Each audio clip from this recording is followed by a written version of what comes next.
Now,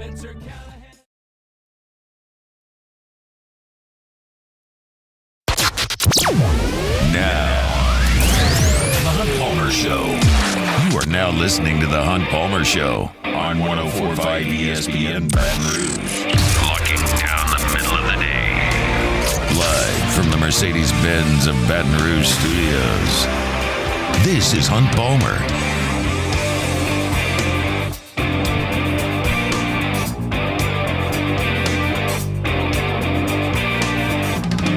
Welcome in. Hunt Palmer coming to you from the Mercedes-Benz of Baton Rouge studio downtown in the capital city on this Monday. It means we're brought to you by Gulf Coast Office Products. Hope your work week is off to a good start. Got Jacob Beck and Cassie Spazzali back there on the ones and twos. We're fired up to be with you here for the next 2 hours. We got plenty to react to from a very, very busy weekend.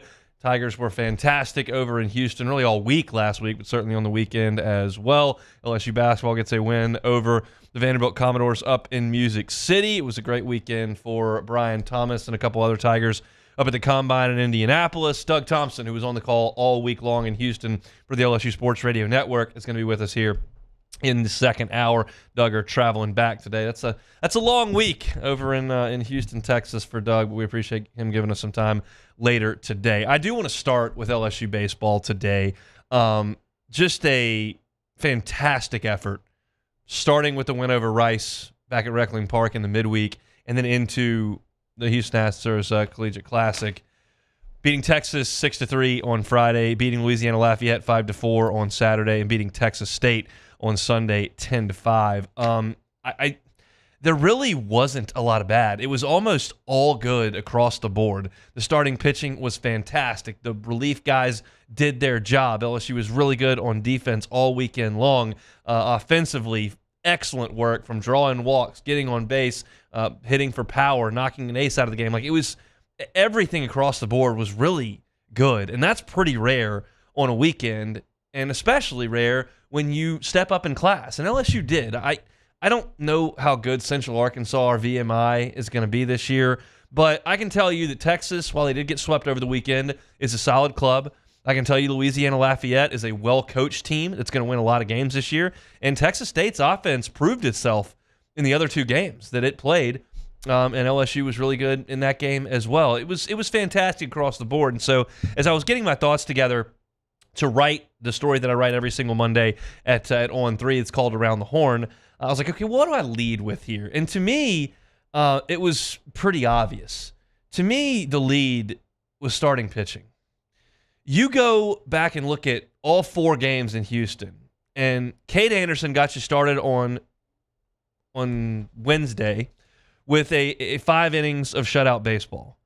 And then Luke Holman took the ball on Friday against Texas in a packed house, huge environment, big league ballpark, good lineup on the other side. He goes 5 2/3 and strikes out 12, shuts him out. Gage Jump gets the ball on Saturday. He goes 5 innings, only gives up 1 hit, and it was an infield flare that went over his head and fell in front of a diving Michael Braswell. It wasn't hard contact at all. He would have been perfect through 5 innings were it not for that. He didn't give up any hits or runs outside of that, had no walks and 5 strikeouts. He was awesome.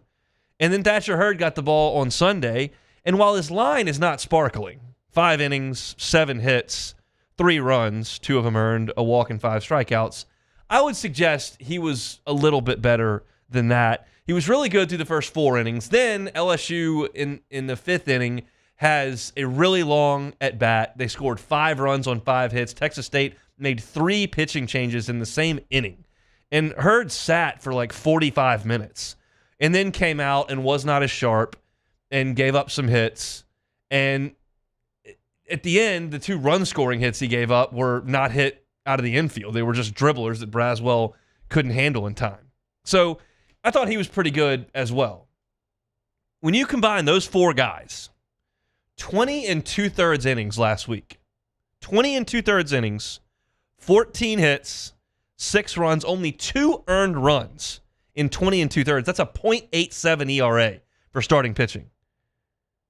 And 3 walks to 29 strikeouts for these LSU starting pitchers. That is what you need. sometimes it's hard for us to put ourselves back in a moment in time. But if you were to do that last baseball season in mid-March, early April, mid-April, LSU had Paul Skeens, who was dominating every week, and didn't really have a reliable second option, and certainly weren't even close with a third option. You remember Chase Shores and Riley Cooper were in the rotation to start things. Thatcher Hurd was in the midweek. And then you demoted both those guys and you put Ty Floyd in. Ty Floyd closed the game against Texas last year in Austin on that Tuesday. That was after week 2. He was not even in the rotation. And he came in and you put Thatcher Hurd back there, but then Thatcher Hurd didn't get an out against Tennessee in a start. You had to move him back into the bullpen. And Floyd was just okay. He had a really good outing against Ole Miss, but he was kind of uneven in some of the other ones. You had Paul Skeens and then really not much else proven in the starting rotation. Now, it's hard for us to go back to that because you look at the end and Ty Floyd striking out 17 in the College World Series, and Thatcher Hurd looks awesome against Florida, and it feels like the staff was good all along. That really wasn't the case. At this point in the calendar, you didn't know who your starters were outside of Skeens. Now, as I look at this LSU baseball team, if you told Jay Johnson, okay, you're going to go play Tennessee tomorrow, name me all the guys you feel really confident in going out there to start a game, give you 4 or 5 really good innings, and win. You obviously feel that way about Luke Holman. You obviously feel that way about Gage Jump. You obviously feel that way about Thatcher Hurd. I think you feel pretty good about Cade Anderson going out there. And if I told you that Nate Ackenhausen or Javen Coleman had to start that game, I think you'd be okay with those guys trying to get 12, 15, 16 outs. That's 6 or 7 guys who you have that can stretch out and be effective as starters. So on the one hand, there's what's your weekend rotation going to be in SEC play? And right now it feels very much like Holman, Jump, Hurd makes a lot of sense. But in a situation where you were to get into a loser's bracket in the postseason, you still got enough depth to try to make that happen without asking guys to do something they haven't done all year long. You asked Nate Ackenhausen in Omaha last year to do something he had not done all year long. You relied on Griffin Herring in Omaha in a spot that really wasn't supposed to be his as a true freshman. Now, you got the Herculean efforts, but it wasn't necessarily how you scripted it. This way, you've got depth in your starting rotation. And it's legit stuff. Cade Anderson's throwing 95 miles an hour. Luke Holman is dominating in the strike zone. Last year at Alabama, he had 1 outing with double-digit strikeouts. He struck out 12 against Samford. That was the only double-digit strikeout game he had all year. This year, he's got 2 in 3 outings. Gage Jump is going to be a problem for people. He's got life on his heater. He's got a sharp breaking ball. He throws a ton of strikes. I mean, he was mowing down ULL. Again, they had 1 hit in 5 innings, and it was a flare over the pitcher's mound. And I feel good about where Thatcher Hurd is. Again, I said this last week. The order doesn't mean the world to me. Now, if you see a disturbing trend, like you don't ever win on Sundays, you don't ever win on Fridays, and there's got to be a change made. But right now, I'm comfortable where they are with Holman. I undersold what Holman has been thus far preseason. No question about that. I said many times that, look, that's a guy that I feel pretty good about as a 2 or a 3. I don't know that he's your ace. And I still don't know that, but I feel really good about it. I mean, Texas is good, and he put him in knots. I undersold Skeens last year because his numbers at Air Force weren't that great. Paul Skeens pitched against Texas in the regional the year before he came to LSU for Air Force and got knocked all over the yard. And his stats were okay in the Mountain West. And I'm sitting there going, well, this guy pitched for Team USA. He's obviously got a lot of talent. He throws hard, but I don't know if he's superhuman. Well, he was. I just whiffed. And hopefully I've undersold Holman the same way. Guys have come in, used the resources that LSU's got with the pitching lab, with the coaching that they've got, with another year of experience under their belt, and they become much better pitchers. Luke Holman didn't look like this last year in terms of results. He was good, but it was a lot of 6 innings, 6 strikeouts, 3 runs. That's that's a functional weekend starter in the SEC. That's not 12 punch-outs in 5 2/3 of shutout baseball. That's not going a month without allowing a run. I just did not see this guy. And I hope that this is the guy they have all year. It's the front of the rotation, as good as anybody in America. And then you feel about the depth of this staff. You're in really good shape from a starting pitching perspective here at LSU. I was thrilled with the way that LSU pitched the baseball. Again, those numbers, if you missed it at the beginning. Cade Anderson, Luke Holman, Gage Jump, Thatcher Hurd.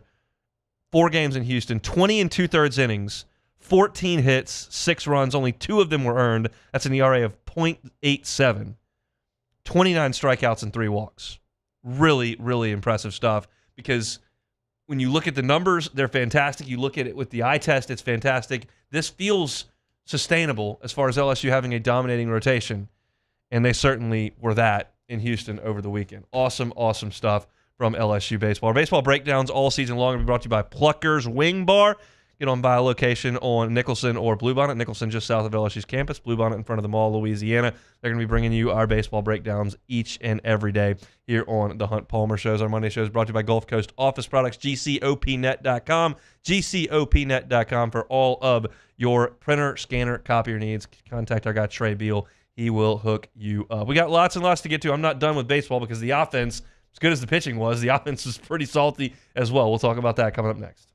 You are now listening to the Hunt Palmer Show. One Bath and Closets. OneBathAndClosets.com is the website. David Duvall and his team, 30 years redesigning and remodeling bathrooms and closets. Safety, safety, safety. We always think about what our bathroom looks like and how presentable it is, but safety is of the utmost importance as well. And One Bath and Closets does all kind of safety feature jobs in the bathroom. They can put in non-slip floors. They can put guardrails and handlebars near slippery areas like bathtubs, showers near the toilet area as well. They can do a walk-in tub for you if you'd like to get that done for someone maybe that's aging in your life that would like to take a bath and it's easier to use the walk-in tub. They can also put a bench in the shower as well. David Duvall and his team happy to help you, and they've got financing options for you as well. Check out the website, OneBathAndClosets.com, OneBathAndClosets.com. In times of need, get a full list of phone numbers, websites, and other important emergency information on the Demco Stormwatch page at 1045ESPN.com. There it is, the extra mile, on the border of expected and extraordinary, for those willing to go further, like vans customized for work or play, with safety and tech to keep you connected. Supported by a 5-star sales, service, and finance team. And backed by the 1-star you know. So go the extra mile. It's never crowded because so few have what it takes to go there. Mercedes-Benz Vans. Breck teamed up to reimagine your parks, and you imagined big. With your help, we went to work, creating 12 beautiful community parks across the parish. A family-sized water park, miles and miles of trails, and parks just for your dogs. There are more places to splash, to explore, to run wild, and even soar. You imagined, we delivered. Gold. Breck, your #1 park system in the nation. It was a humid day. Barefoot children play, looking for that summer shade. Time to slip away. Oh, Louisiana, some kind of hold on me. Like cypress stumps, your roots are planted deep inside of me. Yo, Jake here from my friends over at Community Steel Company located in Gonzales, Louisiana. The local place you can turn to for all of your metal building needs. Notice I said local, not Houston, not Dallas, not Atlanta, but right here in Gonzales. Visit them at their brand new state-of-the-art website at communitysteelco.com or pick up the phone and give them a call today to answer all of your questions on your metal buildings, roofing and sheet metal, and any other steel needs you or your business need at 225-647-2020. Dylan Cruz here to tell you about Six Rings Baseball and Softball Camp. If you live on the North Shore and play ball, go to Six Rings Camps with former LSU assistant coach Dan Canaveri. His knowledge is second to none, and your child will improve and have fun doing it. Camps were held at Coquille Park and Six Rings Academy in Covington with 4 sessions over the summer. Full day and morning only sessions are available from ages 7 to 13. Go to sixringsbaseball.com or call 985-206-9096. Learn the game to love the game. I've been doing business with Luba for 25 years.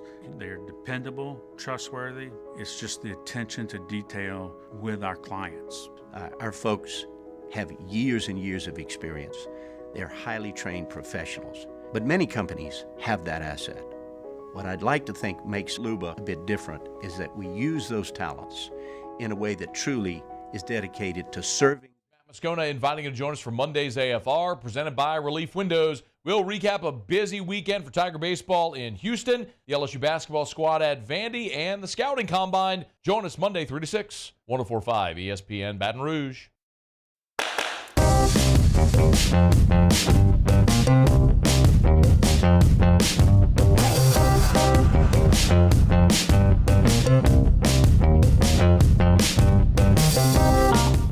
You're listening to the Hunt Palmer Show on 104.5 ESPN Baton Rouge. So continuing on with this baseball talk, LSU goes 4-0 in Houston over the week. Talked about the pitching, which I thought was awesome from a starting pitching perspective, and that feels really sustainable. And it's something you're going to have, obviously, to win in the Southeastern Conference. But another thing you're going to have to do in the Southeastern Conference, and then if you make it into the postseason and then up to Omaha, is you're going to face really, really good arms. And LSU faced a really, really good arm on Friday. LeBaron Johnson at Texas is a top-level college pitcher, no doubt about it. I don't know exactly where he's going to go in next summer's draft, but he's going to be a big signing bonus guy. And he's the best arm that LSU has seen this year. And watching LSU execute its plan offensively against LeBaron Johnson was like poetry. It was phenomenal. It's very rare when you face an ace, which LeBaron Johnson is, that you knock them out of the game. Aces don't give up a lot of 4 spots. They don't allow 6 earned runs in 3 1/3 very often. They're just too good. So how do you beat them? Well, you've got to work them out of the game, not knock them out of the game. And that's really, really hard to do. LSU did it on Friday night. So I go through some of these numbers, and it was incredible to watch. But in the first inning, every LSU hitter got to a 2-2 or 3-2 count. Every one. They made him throw 30 pitches in the first inning. Now, they didn't get the big hit, and his strikeout numbers were up. But that's going to happen when you're facing a guy that throws 96 miles an hour, that throws a good slider and has a split. Like, he's tough to hit. But they worked counts. It took LeBaron Johnson 55 pitches to get through LSU's lineup once. That is an average of 6.1 pitches per plate appearance. They were taking really good, close pitches just off the plate. It's so hard to do, and you have to be so disciplined and so talented to do it. And sometimes when you face these guys, you've got to realize that you're going to work from behind in the count sometimes. Because if you're going to take some pitches early, you're probably going to take some strikes. It would be easier to get up there and be real aggressive and try to go on the first pitch of the at-bat. But you're probably going to make some early outs if you do that. You've got to be good enough as a team to realize, hey, I'm going to have to hit with 1 strike. I'm going to have to hit with 2 strikes against this guy. And sometimes you're going to strike out. But they elevated the pitch count, elevated the pitch count, elevated the pitch count. And LeBaron Johnson could only make it through 9 outs. Had to give way to the bullpen. LSU hangs a 4 spot on the bullpen in the 7th. They get it done. It was so impressive to watch LSU work against LeBaron Johnson. It was intentional. It was effective. And it was obvious if you were sitting there watching the game. They were patient and remarkably good. And so LeBaron Johnson's line, when the dust settles, he only goes 3 innings, 4 hits, 2 earned runs, 3 walks, and 6 strikeouts. He could only face 16 batters. That was fantastic work. And again, I've started saying this. I've said this a lot to the first month, and we'll get to a point where I don't have to say it anymore. We're about probably 4 weeks from me not having to say it anymore. But I know Trey Morgan can do that. I know Dylan Cruz can do that. I know Jordan Thompson can do that. I know Braden Jobert can do that. I know Gavin Dugas can do that. I've seen them do it for 3 years. I had not seen Paxton Kling or Brady Neal do that. I have not seen Michael Braswell or Mac Bingham do that. I have not seen Jerry Jones be that guy. And you get into the bullpen and Bear Jones hammers a home run the opposite way. 3-run shot. So they're proving themselves. The talent is not an issue. It's the production that has to come with it. And that was incredible on Friday. But it wasn't the only thing LSU's offense did that was incredible. It was consistently disruptive, creating traffic almost every single inning. You realize LSU offensively played 34 innings in Houston. If you include the Rice game, 34 innings of offense. 9 against Rice, 9 against Texas, 8 against ULL, 8 against Texas State. In 34 innings of offense, they were up and down in order 7 times. 27 times out of 34 innings, they created at least a base runner. Awesome. And they were able to score multiple runs in a lot of innings. 10 different times. They hung a crooked number. Really, really good. Jared Jones. Awesome swing to the opposite field. I'd love to see that, and he's hitting for a lot of power right now. Probably going to be a 20-plus home run guy if this keeps up. But it's the strikeout rate that I really like with Jared Jones. Right now, he's at 19% strikeout rate. Last year, that was 35%. Now, we hadn't gotten to SEC play yet, so that comes with a caveat that he's facing lesser arms than he will see against Arkansas, against Florida, against Vanderbilt, against A&M. Like, you're going to see dudes, and we'll see if that strikeout rate spikes again. Hope it doesn't. But right now, he's doing a much better job of fighting tough pitches off, of taking sliders off the plate, and then he's still hammering mistakes like he was doing last year. So that's very, very good to see. Brady Neal had a huge game at Rice. He had 3 more hits Sunday against Texas State. Stephen Milam continues to hit. He's, I think, a little bit better left-handed than right-handed, but he got on base multiple times in all 4 games in Houston. On base multiple times, all 4 games in Houston, Stephen Milam. And while the lineup is still very much in flux, Bingham sits one day, Jake Brown sits one day, Brady Neal sits one day, Pearson sits one day, and they're moving guys up and down in the lineup as well. They're starting to become one consistent, and that's Paxton Kling. He hit leadoff in every game, and his season-long on-base percentage to this point is .500. I like Paxton Kling in the leadoff spot. I know that Haney on Live at Lunch earlier today said he'd like to see Stephen Milam get a look at the leadoff spot. I certainly wouldn't object to that, but I kind of like Kling as well. You know, Paul Maneri used to say a lot, he liked a leadoff guy that could hit it off the wall, hit it over the wall. He liked a little bit of pop in that leadoff spot. And Kling's got that. Milam's going to grow into that a little bit. For those that haven't followed his high school and recruitment and all that kind of stuff, he does have some power. I know he's little, and he's not going to hit a ton of home runs, but I think before he's gone, he's going to be a 10-home run guy. I don't think he'll hit 10 this year, but I think he will hit 10 in time. Kling's already there. Kling should hit 10 this year. And he can obviously run. They've let him run a little bit this year. He has stolen some bases. Got the season-long stats right here. Kling on the season has stolen 4 bases. Milam stolen 3. Neither one of them has been thrown out. But I like that dynamic up there where you've got Tommy White and you've got Travinsky, you've got Jared Jones. Those guys are very similar hitters. And if you listen to Jay Johnson yesterday in the postgame, he said, I like to have different types of hitters jumbled up throughout the lineup. You don't want to, in other words, he doesn't want his lineup at one point in the lineup to go Tommy White, Hayden Travinski, Jared Jones, Ethan Fry. He doesn't want 4 guys in a row who are big right-handed power bats. You get Milam in there. You get Neal in there. You create some variance. Certainly Braswell as well. And LSU's got that. They've got a ton of depth. We talked about it on the starting pitching perspective. They've got it from a position player perspective as well. There just aren't enough at-bats. He finally got Ashton Larson in there in the Texas State game, and Larson singled. And Jay was like, I'd really like him to play some more, but like, it's hard to find an at-bat here or there because there are so many guys. You already have more guys than positions. So you're shuffling guys in and out.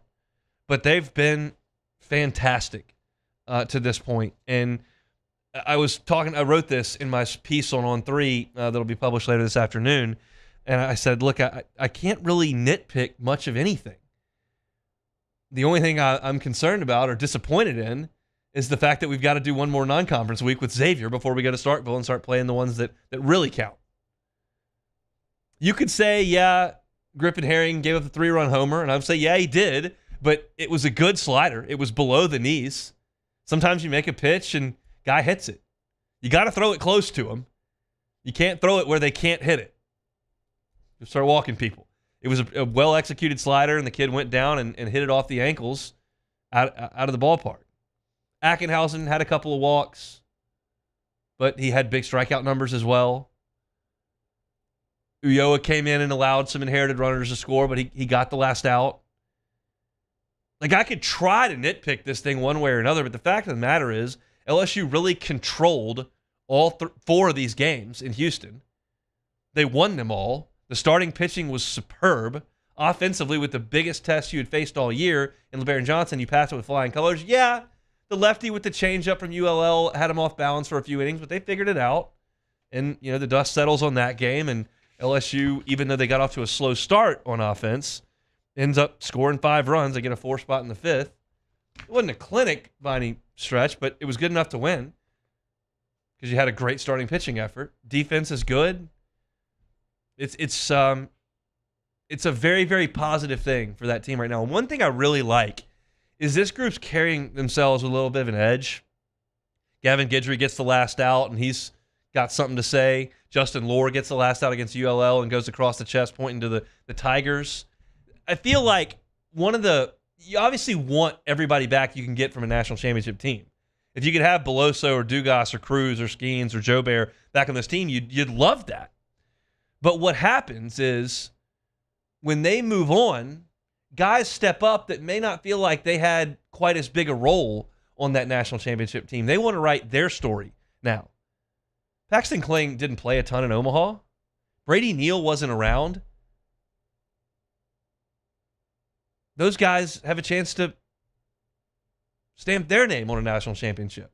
And certainly for guys like Gage Jump, Michael Braswell, Justin Lohr, this is a whole new world for those guys. So I don't think that they're going to be complacent or rest on what happened last year. That really wasn't their story. They were a part of it, the guys that were there, but they weren't the stars. Now they're growing into being stars. And I don't want to overreact too much, but I can take more from that weekend against those 3 teams than I can Central Arkansas and Stony Brook. So my reaction's a little stronger than it was against Central Arkansas and Stony Brook. They're still going to have their struggles and their bumps. They're going to lose some games, especially early in this SEC gauntlet. But this was the first real true test against an ace, against better competition, and I don't know that I could have expected LSU to play any better than they did. I thought it was awesome, awesome stuff from Wednesday all the way through the weekend over in Houston. So really great stuff for LSU. They're back in action this week in Hammond against Southeastern, and then Xavier will come in for the final pre-conference weekend at Alec Box Stadium. Baseball breakdowns all year long brought to you by Pluckers Wing Bar. We got lots to get to over the next 90 minutes. Appreciate you hanging out with us here on this Monday. When we come back, LSU Hoops gets a big win in Nashville. What did I see? What does it mean? We'll talk about it next. The Hunt Palmer Show. Boudreaux's Electric. Look, storm season is going to show up around here, and we know how that goes. Power outages very likely can happen, whether it's 25 minutes or whether it's a week and a half. You can protect yourself from power outages with the folks over at Boudreaux's Electric.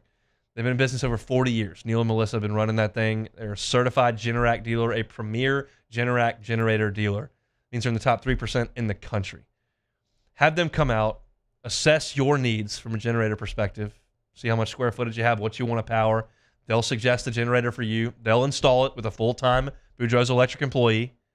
They're going to do it with the highest quality in copper and highest quality in pipes. They're going to do it majority underground so that it looks great as well. When that power goes out at your home, you're up and running with that Generac generator. Visit our friends at Boudreaux's Electric.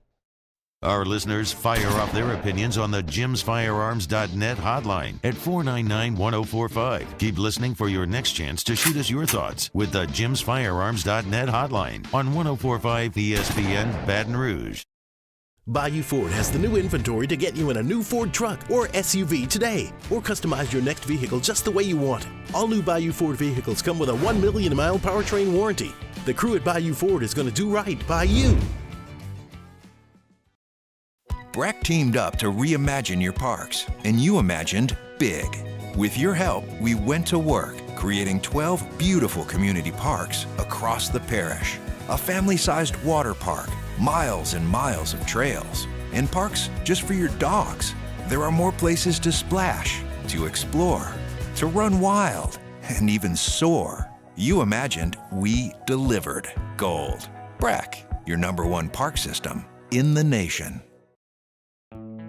The importance of doing this fortified program and offering it to people down here is number one, the only real chance you're going to get to do this is when you put on a new roof or build new. And through companies like HUDCO, who's kind of leading the way in this thing, it's going to offer the customers a huge advantage in the insurance market and the price of their insurance.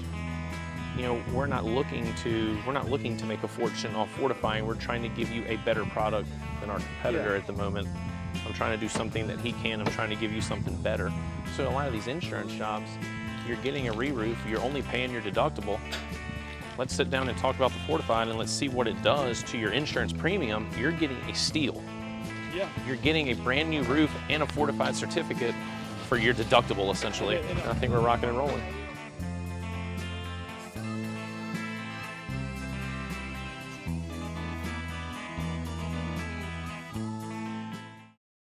Dylan Cruz here to tell you about Six Rings Baseball and Softball Camp. If you live on the North Shore and play ball, go to Six Rings Camps with former LSU assistant coach Dan Canaveri. His knowledge is second to none, and your child will improve and have fun doing it. Camps were held at Coquille Park and Six Rings Academy in Covington with 4 sessions over the summer. Full day and morning only sessions are available from ages 7 to 13. Go to sixringsbaseball.com or call 985-206-9096. Learn the game to love the game.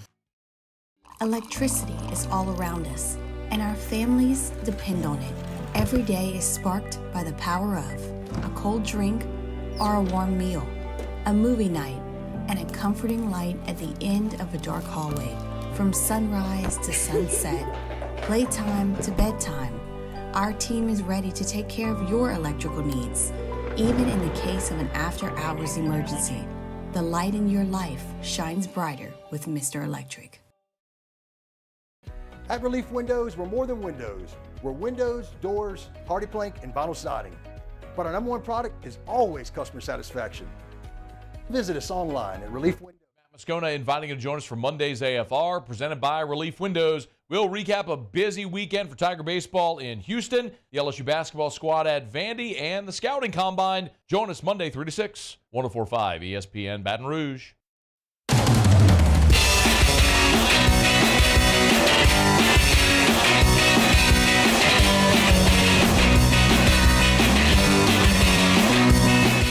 This is the Hunt Palmer Show on 104.5 ESPN Baton Rouge.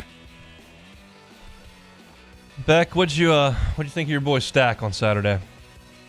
It was a tough scene for the Commodores on Saturday. They scored 22 points in the first half. Yeah, it's hard to win when you do that. They don't win very much. No, they don't. But considering they only scored 22 in the first half, it wasn't as bad as it could have been. No, they played. LSU just went in the deep freeze offensively in the second half, and Vandy tried to make it interesting. But I tweeted this out, and there was like 4 minutes left. I was looking at it, and while the game looked fairly close, I think it was like an 11-point game, 9-point game, I was like, Vanderbilt can't get to 70 points, and LSU had like 63. And I was like, if you just score 7 more points, they can't catch you. And LSU got to 75, and Vandy stalled out there at 61. I thought LSU did a good job in the game. I said the key stat for LSU was going to be turnovers because LSU is going to likely shoot a higher percentage than Vanderbilt from 2 and from 3. Vanderbilt's not a good rebounding team. They don't really do anything all that well, quite honestly. But the only way LSU could screw this up would be to turn the ball over, to give Vandy easy transition baskets and limit the amount of shot attempts LSU could make. And it turns out LSU was able to get up 57 field goals in the game, and Vanderbilt 55. LSU shot 31 threes. Vanderbilt shot 21, and Vandy couldn't throw it in the ocean in the first half, and LSU came out and really filled it up in the first half. At halftime, you looked up, and LSU was 8 of 17 from the three-point line, and Vandy was 0 of 12. You sit there, you realize, like, at that point, you're 24 up on three-point shooting. It's just hard for anybody to make that up, and Vanderbilt's not good enough in other places. And I mentioned on the turnovers, LSU only turned the ball over 11 times. So that was the key for LSU in the game. Jordan Wright had 4 turnovers, and the rest of the team only had 7 in the game. It wasn't Trey Hannibal's best day from an offensive perspective in scoring. He only had 1 point, but he did dish out 6 assists. He only turned it over 1 time. And I did not think he was going to become LSU's lead point guard. When you start the season and Mike Williams is the point guard, and then you get Jalen Cook back, at that point I'm going, okay, well, Hannibal's role is going to be pretty minimal on this year's team. And turns out Cook gets hurt and can't play, and Hannibal's turned into like the guy who logs the most minutes and is handling the ball a ton. He still is not going to hurt you from the three-point line. He kind of got out of his comfort zone in the game against Mississippi State a couple Saturdays ago and was shooting too many threes, but he didn't even attempt a three. He only shot the ball twice in the game on Saturday, but he's running things efficiently, and he's doing things the way that LSU needs him to do it. And I thought LSU shot it outside of Tyrell Ward exceptionally well from the three, especially early in the game. It was just a solid performance, and I don't know how much to credit LSU or how much to discredit Vanderbilt for the first half, where Vanderbilt goes 0 of 12 from 3 and just 8 of 27 from the floor. That's 30%. It's just a team that doesn't shoot it very well, and there are a few of those in the SEC. A&M doesn't shoot it worth a flip. Vanderbilt doesn't shoot it worth a flip, and Missouri doesn't shoot it worth a flip. And when you don't shoot the ball well from 2 or 3, it's just hard to win. It just is, and that's why Vanderbilt they play really slow, and LSU was able to get to 75 points, and they don't shoot it so well. So all of a sudden, it adds up, and Vanderbilt is last in the SEC in terms of points per game. They just can't get it going because you don't shoot it well and you don't get enough shots up. So for LSU, nice performance. Did well enough on the glass. Did well enough on the three-point line, and did a good job, I thought, on Ezra Manjon and not letting him kind of take over. He's really their best offensive weapon, and he did get 17 points, but he had to work for it. And I thought they did a good job defensively on him. As far as the box goes for LSU, the couple things that stand out were the 6 assists from Hannibal that I mentioned. Tyrell Ward's 2 of 10 from 3, which isn't going to happen very often, but I'm encouraged that LSU could find a way to score 75 points, even with Tyrell Ward not shooting it great. Because you remember, in the second half against Mississippi State, Tyrell Ward did not play. He came out of the game because he was hurt, and LSU offensively just didn't really have anywhere to go because you can't get three-point shooting from Trey Hannibal, and you can't spread the floor now. Everything's kind of bundled up, and they weren't able to score. I mean, Mississippi State's a good defensive team, but without the good shooting from Tyrell Ward, LSU was still able to put up 75 points, to shoot it at 44% from the floor, to get to the free throw line. And I thought there's also a chance that Vanderbilt could hurt LSU at the free throw line. That did not happen. LSU finished the game making 15 free throws, and Vanderbilt made 18 free throws. That's a tight disparity, and you'll live with that. You just don't want to get smoked at the free throw line, especially in someone else's gym. So LSU looks up with 1 week to go, a trip to Arkansas, and then a home game against winless Missouri, and you're 9-8 in league play. So you're 10-8. 10-8 if you can get those 2 wins. You're 8-8 right now, and And that's really encouraging. I continue to say this, and I think that it's a little bit of repetitive, but I believe it. Like, this team stunk in December. They were just bad. I'm not even talking about the Nichols loss right out of the chute, which is not good either. But when you were, look at the conference records for Kansas State, Texas, and Wake Forest, like, and Syracuse. Like, they're not great. Those are middle of the road teams in their leagues. And LSU did beat Wake, but the Texas, Kansas State, and Syracuse games were not even close. One true road game, one neutral site, and one at home. You got dusted in all those games. And so, while I'd never had any illusions that LSU was going to, dominate Tennessee or Auburn or Alabama, those were going to be losses, and I felt like LSU could certainly hold their own with the bottom of the league. But you start looking at the middle of the pack, and I have every reason to believe that the middle of the ACC and the middle of the Big 12 are comparable to the middle of the SEC. You're getting dusted in those games. Well, then I don't think you're going to beat Texas A&M. I don't think you're going to beat Florida. I don't think you're going to beat South Carolina. I don't think you're going to win games against the middle of the pack. And LSU has absolutely held its own with the middle of the pack. LSU does not have a single bad loss to its name in SEC play yet.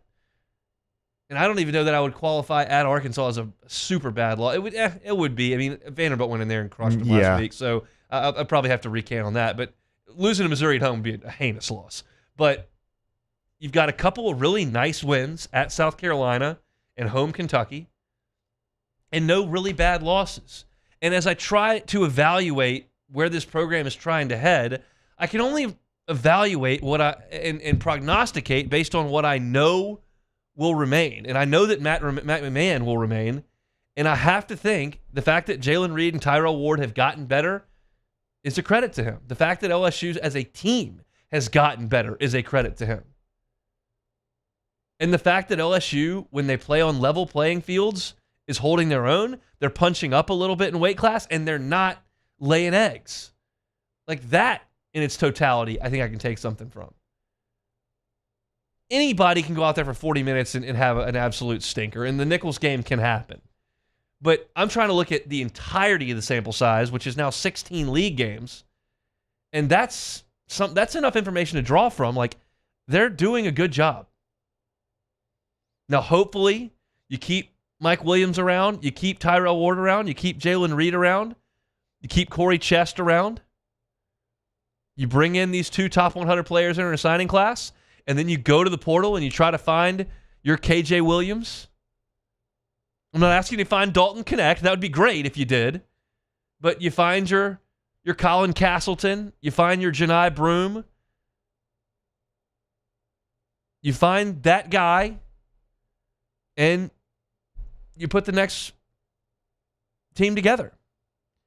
I realize there are still people who are saying, well, what if they get to 10-8 in league play? Can they make the tournament? The answer is no. The metrics are terrible. I can't give you an absolute concrete reason why that is, but it is. And you're not going to get into the NCAA tournament with a net in the 90s. Like, that's just a non-starter. But I'm encouraged by what I've seen since Christmas with this basketball program. And you're not going to get a big bouquet for beating Vanderbilt on the road. Like, Vanderbilt stinks. They're going to fire their coach. Sorry, Beck. We'll see. But go on the road, win by 14 points. Nice work. That's nice work. And they made it fairly stress-free in the second half on the road. I'll take that all day long based on where I thought we were sitting at Christmas time. So the Tigers win it 75-61. They will play Wednesday at Arkansas. Is that right? Yes, I think that's right. Wednesday at Arkansas. And then I know that Saturday night they will play Missouri. And I'm curious to see how Missouri looks in the game, in their midweek game. I don't even know who they play.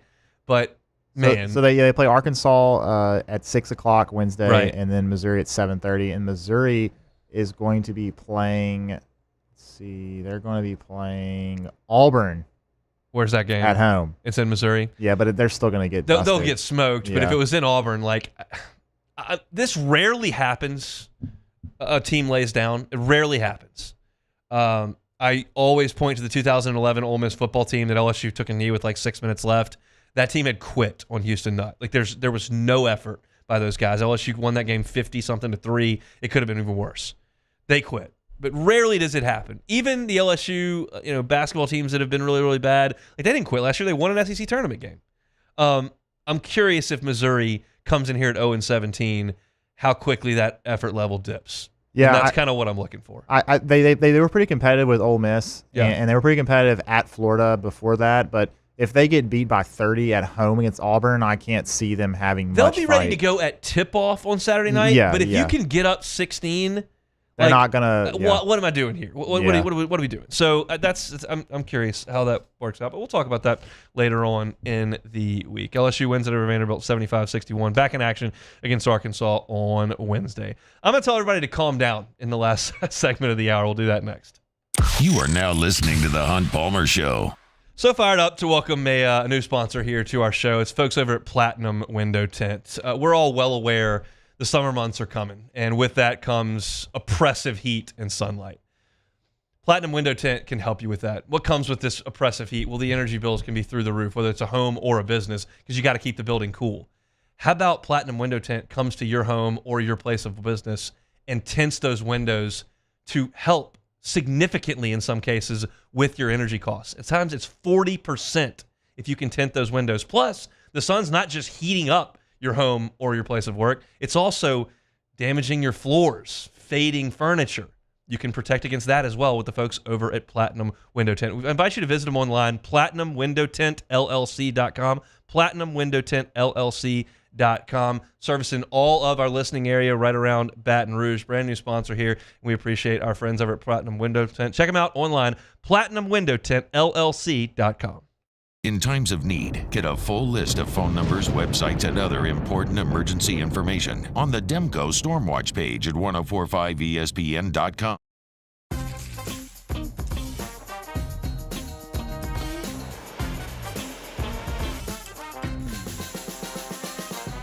The best kept secret in town is out. Discover Tallulah at the Renaissance Hotel on Bluebonnet.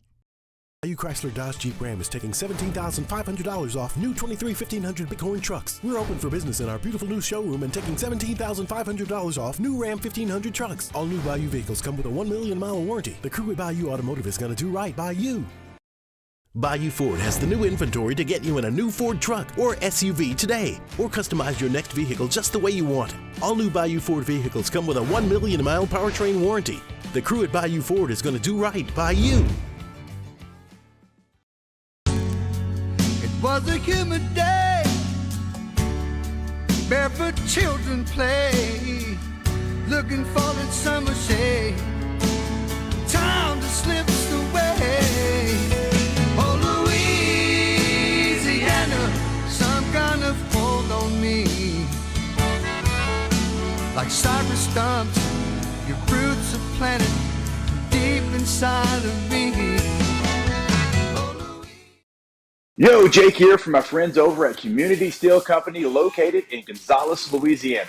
The local place you can turn to for all of your metal building needs. Notice I said local, not Houston, not Dallas, not Atlanta, but right here in Gonzales. Visit them at their brand new state-of-the-art website at communitysteelco.com or pick up the phone and give them a call today to answer all of your questions on your metal buildings, roofing and sheet metal, and any other steel needs you or your business need at 225-647-2020. Jerry and Benny Payne began Central Plumbing Company out of their driveway in Tanglewood Subdivision. 50 years later and 4 generations down the road, we continue to serve Baton Rouge and the surrounding areas for all of their plumbing needs. Residential, commercial, industrial, or hospitality, Central Plumbing is here 24/7, 365.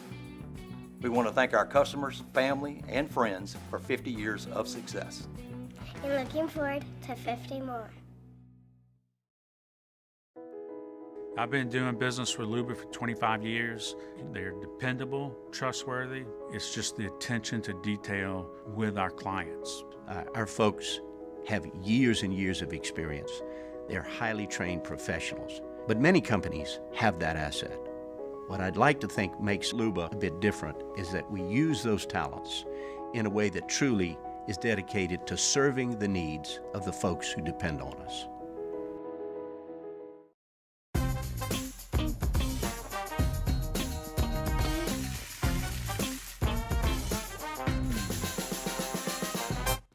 Moscona inviting you to join us for Monday's AFR, presented by Relief Windows. We'll recap a busy weekend for Tiger baseball in Houston, the LSU basketball squad at Vandy, and the scouting combine. Join us Monday 3 to 6, 104.5 ESPN Baton Rouge.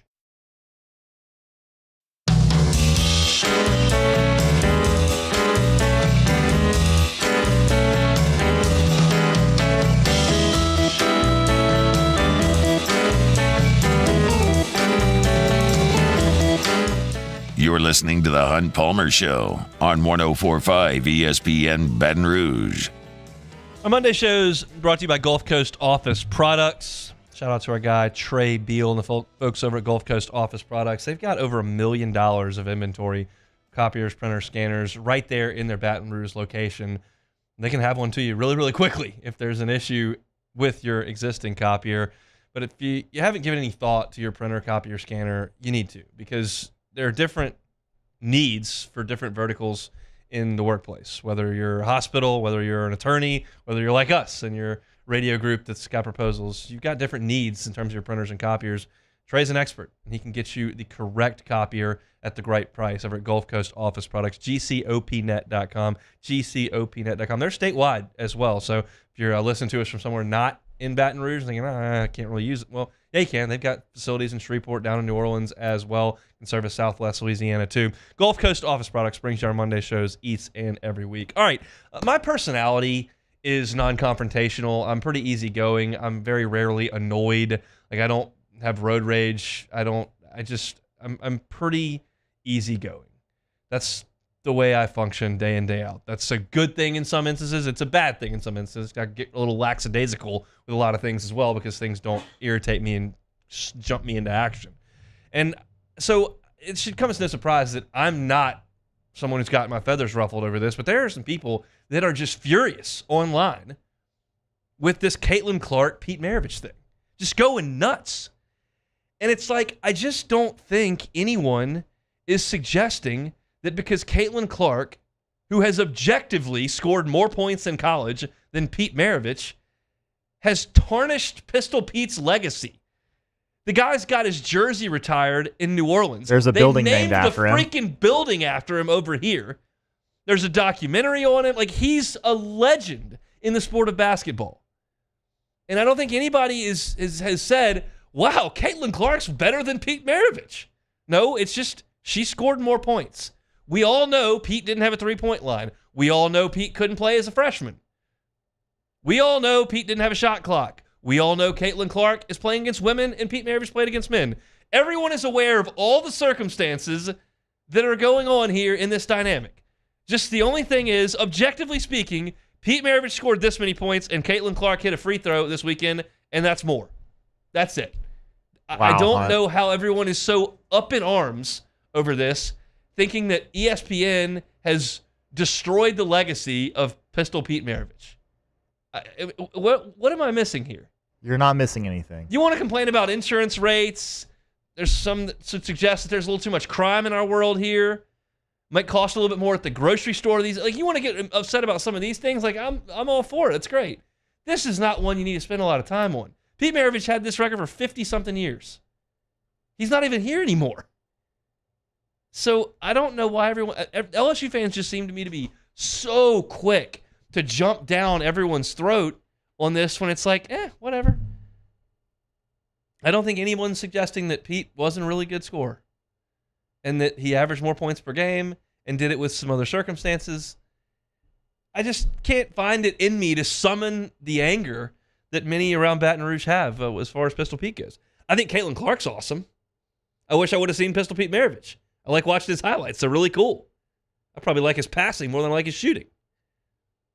And we may see Caitlin Clark down the line. Kim Mulkey's crew. And as you're saying all this, someone in the chat just said, Caitlin Clark can kick rocks. Pistol is the GOAT.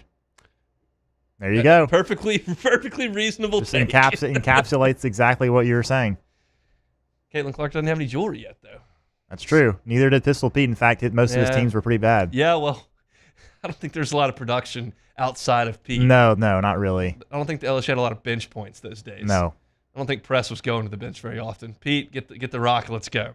So yeah, I just don't have the energy to get in a huff about Caitlin Clark scoring a lot of points. Great job by Caitlin Clark. She's fun to watch. She makes women's college basketball way more watchable, in my opinion. Like, I think she's fantastic. I just hope LSU doesn't run into her too quickly in the NCAA tournament because she could be a bit of a problem. So that's my take on Caitlin Clark and Pistol Pete Maravich there. If you missed any of hour number one, you can always catch it on demand, 1045ESPN.com's on-demand tab, Apple Podcasts, Spotify, Google, wherever you find your sound, you can find us. Just search Hunt Palmer Show. Like, subscribe, rate, review. We always appreciate that. I opened things up talking about LSU starting pitching, which I thought was the biggest story from the week in Houston. Then talked a little about the offense at 1:15. Broke down LSU's basketball win over Vanderbilt at 1:30. And then talked a little Maravich, Caitlin Clark there at the end of the hour. So go check that out on demand if you missed it. You can always find our stuff on YouTube as well. Brian Thomas ran real fast. Jordan Jefferson did some bench presses. There's some guys throwing footballs a long way. Combine was over the last week in Indianapolis. We'll talk about that. Doug Thompson at the bottom of hour number 2. Stick with us after Sports Center. It's the Hunt Palmer Show.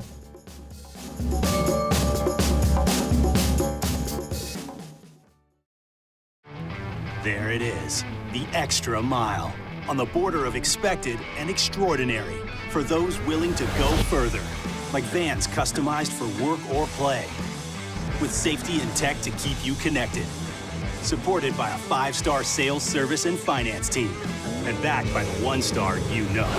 So go the extra mile. It's never crowded because so few have what it takes to go there. Mercedes-Benz Vans. Yo, Jake here from my friends over at Community Steel Company located in Gonzales, Louisiana. The local place you can turn to for all of your metal building needs.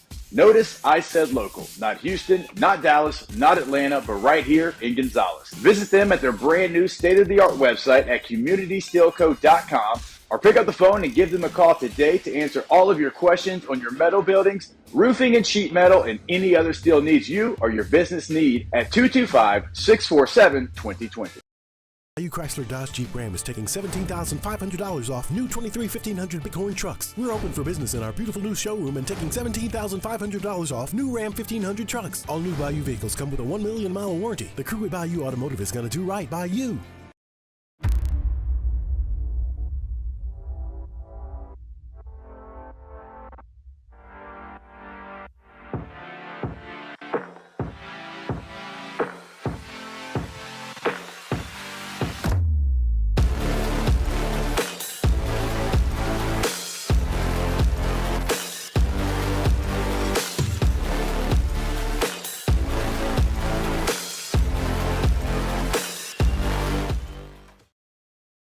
Jerry and Benny Payne began Central Plumbing Company out of their driveway in Tanglewood subdivision. 50 years later and 4 generations down the road, we continue to serve Baton Rouge and the surrounding areas for all of their plumbing needs. Residential, commercial, industrial, or hospitality, Central Plumbing is here 24/7, 365. We want to thank our customers, family, and friends for 50 years of success. And looking forward to 50 more. Breck teamed up to reimagine your parks, and you imagined big. With your help, we went to work, creating 12 beautiful community parks across the parish. A family-sized water park, miles and miles of trails, and parks just for your dogs. There are more places to splash, to explore, to run wild, and even soar. You imagined, we delivered. Gold. Breck, your #1 park system in the nation. Hey, it's Matt Moscona. For years, you've heard me tell you about Insurance Network of Louisiana, helping you find better coverage for less money. But it's not just for your home and auto. They also offer commercial property. So, retail stores, professional offices like doctors, dentists, attorneys, clothing boutiques. Insurance Network of Louisiana can find you better coverage for less money. They service the entire state of Louisiana, and they're local. So call today at 293-0450 or lainsurance.net. I've been doing business with Luba for 25 years. They're dependable, trustworthy. It's just the attention to detail with our clients. Our folks have years and years of experience. They're highly trained professionals. But many companies have that asset. What I'd like to think makes Luba a bit different is that we use those talents in a way that truly is dedicated to serving the needs of the folks who depend on us.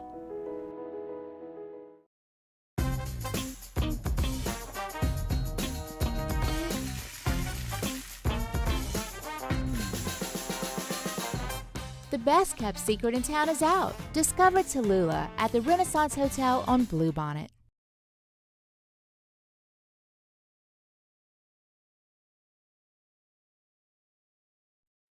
Is SportsCenter. I'm Christine Lisi. A Philadelphia sports icon, instrumental in the Eagles' Super Bowl title run 6 years ago, has officially called it a career. 36-year-old center Jason Kelce announcing his retirement. He was a 6-time All-Pro with 3 of those nods coming the last 3 seasons. It's back to the Buccaneers for 5-time Pro Bowl receiver Mike Evans. ESPN's Adam Schefter reports he and Tampa Bay agreed on a 2-year, $52 million contract that includes $35 million guaranteed. ESPN NFL reporter Dan Graziano. No one has ever accomplished what he has accomplished to this point in his career, 1,000 yards every single year. No, I mean, he's a Hall of Fame player. He does his work quietly. He's already won 1 Super Bowl. I think that's why you see right before his age 31 season a team willing to commit that kind of money to him because he is special. He means a lot to them. Dan Graziano on Greeny. Bringing back Evans will serve as another pitch to re-sign free agent quarterback Baker Mayfield. From ESPN's Buster Olney, the Phillies agree to a 3-year, $126 million extension with ace Zach Wheeler. Hey, it's your resident Super Bowl champ, Chris Candy. Coming up Tuesday, it's franchise tag deadline day. I'll tell you which players end up getting the tag and which players end up on new teams. It's Unsportsmanlike, 6 a.m. Eastern, right here on ESPN Radio, ESPN2, and ESPNU. Ladies and gentlemen, may I direct your attention to something quite extraordinary? Now, the Hunt Palmer Show. The Hunt Palmer Show on 104.5 ESPN Baton Rouge. Live from the Mercedes-Benz of Baton Rouge studios. This is Hunt Palmer.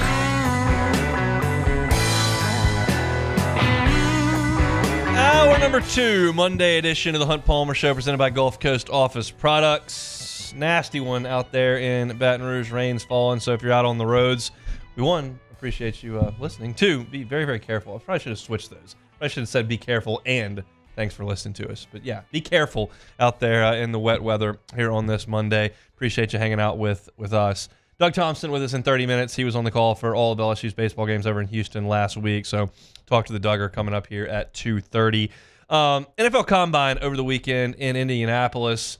My relationship with the Combine is this. I am interested in the results of the Combine. I have no interest in watching the televised Combine. I think that's pretty fair and probably the case for a lot of people. I know there are football folks that just want to grind it. They want to be in there. Hester was talking about his oldest, Jackson, loves sitting there watching the Combine. He's locked in all weekend long. Shout out. That's awesome. I like to see the results when it's over and then kind of process that. And obviously the biggest story for LSU was Brian Thomas in his 40 time. I knew Brian Thomas was fast. He took the top off of defenses for 2 years here in Baton Rouge. I did not know he was that fast. If you would have asked me, what's Brian Thomas going to run, I would guess 4.45. Fast, certainly not, and especially at that size, to be 6'3" and 210-ish pounds. I would say 4.45. For him to run a 4.33, and for us to know what we know, I mean, that is potentially going to move him up a few picks in the draft. Because we know he's 6'3", and we know that he's got good football speed on the field because the tape says that. And we know he's been wildly productive. He led college football in touchdown catches last year with 17. Those things we know. I did not know 4.33 was in the tank. And so now when you take the knowns that we had entering this and you add this is the entire package. There may not be a more physically gifted wide receiver in this draft. I don't know what Malik Neighbors will run at Pro Day, but I know he's not going to be 6'3". I don't know what Marvin Harrison's going to run at his Pro Day.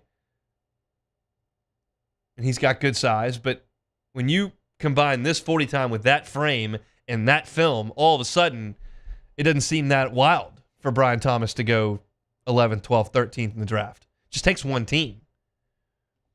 A lot of guys run fast at the combine, but you don't know if they can play. They're fast. Well, you can turn the tape on. Brian Thomas can play. That's obvious. And, he goes out there and jumps 38.5 inches, so knocking on 40's door with the vertical at 6'3".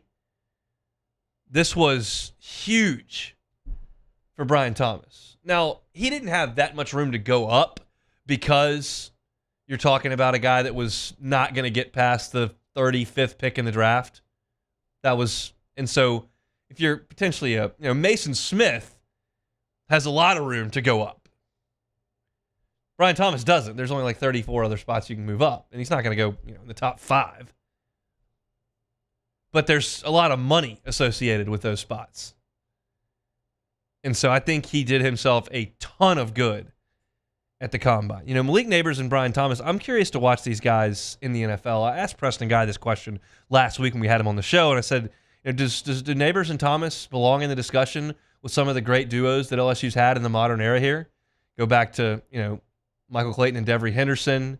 You got Early Doucette and Dwayne Bowe. Obviously, Jarvis and Odell. Obviously, Jamar Chase and Justin Jefferson. Kind of got you can't really say one without the other in some of those cases. And these two guys, I think, are going to be remembered like that. And you go to the NFL, and Jarvis and Odell were so good in the NFL. And I think there's a chance that Brian Thomas and Malik Neighbors could be like that. I mean, we know what Jets and Chase have done. I don't know if they're going to be that good. But this is a special duo that we saw. And I think there was a time there where we were thinking so much about Jaden Daniels that maybe we didn't give as much credence to the two guys that were out there making the plays down the field. And I was thrilled to see Brian Thomas do that at the combine. I thought another guy who potentially may have helped himself a little bit over the weekend was Jordan Jefferson. Jordan Jefferson, if you look at, he had 34 bench press reps, which was incredible. And if you look at the scores, and I don't know how they break these things down, but ESPN's doing them. There's obviously some method to the madness. And you're looking at a guy whose athleticism score was third among defensive tackles, and total score was 9th among defensive tackles. So I thought a pretty good effort. Jordan Jefferson's got a lot of tape from West Virginia, not as much at LSU, although he did play a lot late. And the tape's pretty good, but I thought he helped himself showing his strength and showing some of the athleticism because he had a 31-inch vertical and an 8'8 broad. So I thought he was really good. I obviously would have loved to have him back for another year. Would like to have Mekhi Wingo and Mason Smith back for another year as well. But I thought a pretty good showing for Jordan Jefferson. Mason Smith was up at the combine as well. That's a guy that I'll be fascinated to see what happens for him in the draft. From a testing perspective, he wasn't spectacular. He was ranked the 15th defensive tackle. The athleticism score had him 8th among defensive tackles. He had a little bit better broad jump than Jordan Jefferson did. Shows a little bit of explosiveness, I think. The 45 flat, 501, don't really care that much. I think what it boils down to with Mason Smith is that nothing that he's done athletically translates to high pick. There's no production at LSU. There's no eye-popping scores at the combine. And I don't think it's going to get significantly better at Pro Day. Really, what he's got going for him is that he is 6'5", he is 305 pounds, and he does have 35-inch arms. He's physically impressive, but there's no tape, and the combine numbers are just okay. And so the variance here, as I was talking about, Brian Thomas doesn't have very much. Mason Smith's got a ton. If you told me Mason Smith went in the 7th round, would I be shocked? No. You told me Mason Smith went in the 3rd round, would I be shocked? No. I think it's probably closer to 7th and 3rd. But the variance is so big there. And I was curious to see what his numbers would be. And they're pretty average across the board. Now, this is the underwear Olympics. We know that.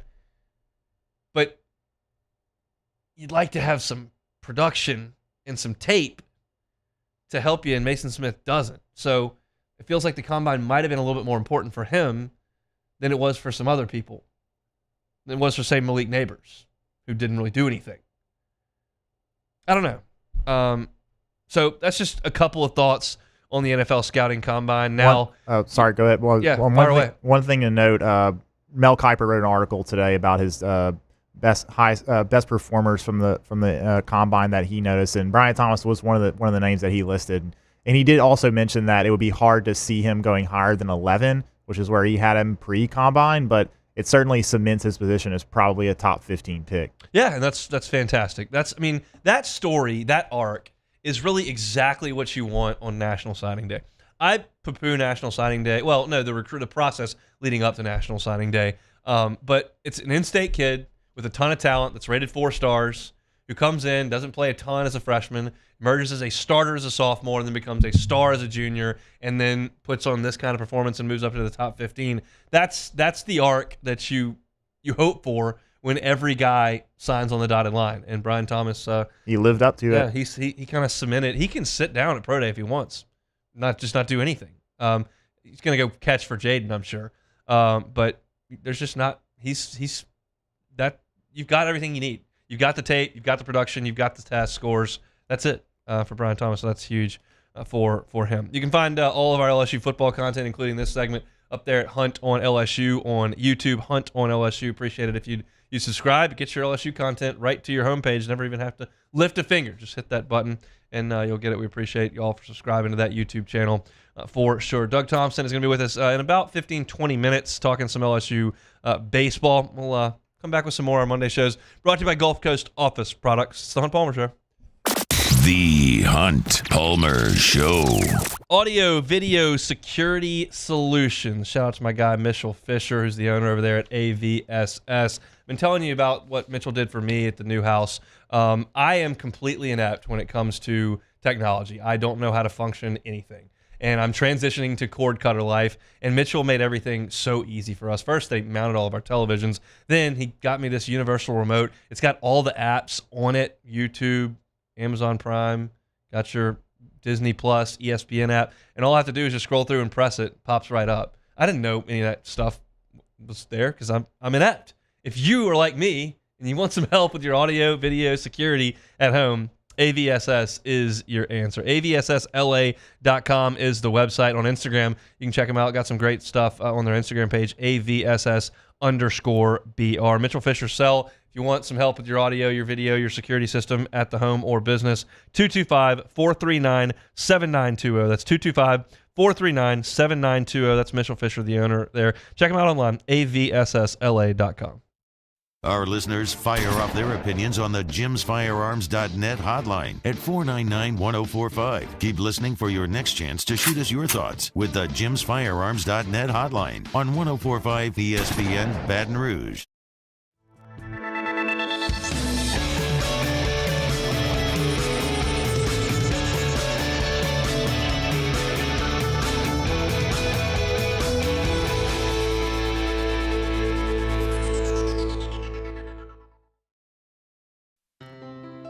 When it comes to ending cancer, we push forward, always working together for you.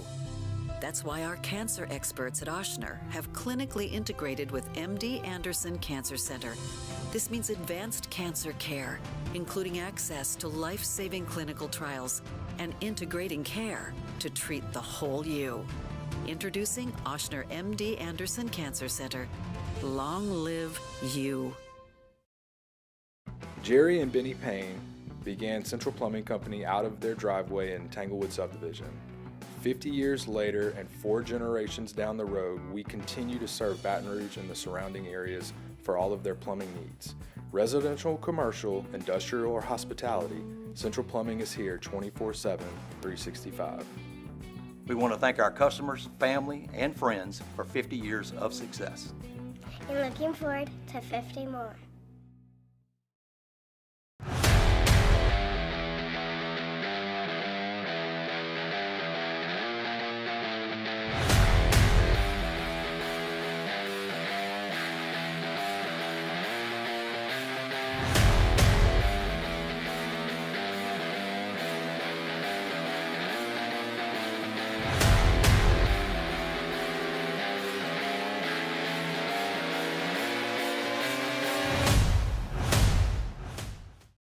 Yo, Jake here from my friends over at Community Steel Company located in Gonzales, Louisiana. The local place you can turn to for all of your metal building needs. Notice I said local, not Houston, not Dallas, not Atlanta, but right here in Gonzales. Visit them at their brand new state-of-the-art website at communitysteelco.com or pick up the phone and give them a call today to answer all of your questions on your metal buildings, roofing and sheet metal, and any other steel needs you or your business need at 225-647-2020. Breck teamed up to reimagine your parks, and you imagined big. With your help, we went to work, creating 12 beautiful community parks across the parish. A family-sized water park, miles and miles of trails, and parks just for your dogs. There are more places to splash, to explore, to run wild, and even soar. You imagined, we delivered gold. Breck, your #1 park system in the nation.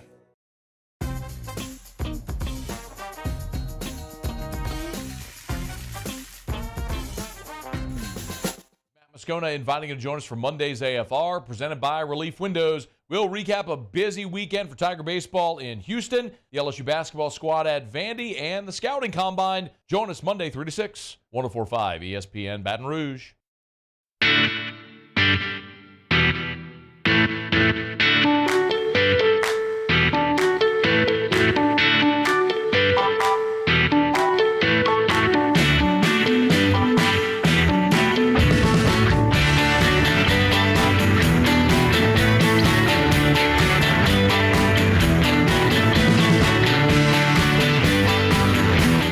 This is the Hunt Palmer Show on 104.5 ESPN Baton Rouge. I was wildly impressed with the Tennessee Vols on Saturday. Tennessee goes to Tuscaloosa into Coleman Coliseum. Nick Saban's in the house. Kalen DeBoer's in the house. Justin Thomas is in the house. Packed house. The Vols held Alabama, who's probably the best offensive team in college basketball, without a field goal for 9 minutes. In Coleman. And Tennessee wins the game by 7, 81-74. Holding Alabama to 74 is no small feat. Bama is scoring 100 at will these days. LSU didn't keep them under 100 either time. Tennessee held them without a field goal for 9 minutes. That is just such a Rick Barnes team. They're so old. They're so physical. They're so disciplined. They have not had the success in the NCAA tournament that Tennessee fans would like to have. But this team feels like it should.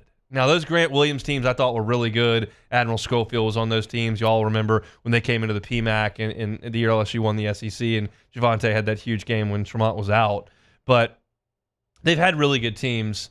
This one is old. They're so good on defense. They've got the best scorer in the league in Connect. It feels like they could really make a run here. And the Vols feel like a 1 seed at this point as well. Alabama's still going to be terrifying for anybody to play in the NCAA tournament because they can score 20 in the blink of an eye. But they didn't on Saturday. That was an incredible win by the Tennessee Vols, who now have got a handle on the SEC championship if they can win out. Yeah, and they had 4 guys in double figures. I mean, in college basketball, having four guys that can get double figures is pretty astounding. Connect only had 13. I mean, it's not bad, but he's averaging somewhere close to 20. So even though he didn't have his best game, their defense. I don't think many teams have held Bama under 80. Honestly, this season. Scored 100 most nights. Yeah. Ridiculous.